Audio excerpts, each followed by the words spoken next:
दिल्लीतील जंतर मंतर येथे विद्यार्थ्यांवर करण्यात आलेल्या कथित अमानुष लाठीचार्जच्या निषेधार्थ मोठाळा फाटा येथे महाविकास आघाडीच्या वतीने तीव्र धरणे आंदोलन करण्यात आले. केंद्र सरकारच्या विरोधात जोरदार घोषणाबाजी करत विद्यार्थ्यांना न्याय मिळावा अशी ठाम मागणी आंदोलकांनी केली. आंदोलनकर्त्यांनी राष्ट्रपतींना तहसीलदारामार्फत निवेदन पाठवून केंद्रीय शिक्षण मंत्री धर्मेंद्र प्रधान यांनी नैतिक जबाबदारी स्वीकारून राजीनामा द्यावा अशी मागणी केली.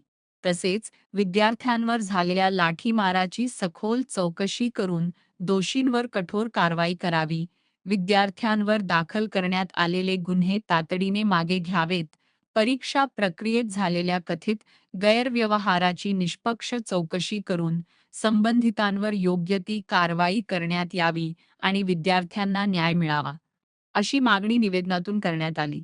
या आंदोलनात काँग्रेस, राष्ट्रवादी काँग्रेस शरदचंद्र पवार, शिवसेना उद्धव बाळासाहेब ठाकरे तसेच महाविकास आघाडीतील विविध घटक पक्षांचे पदाधिकारी आणि कार्यकर्ते मोठ्या संख्येने सहभागी झाले होते.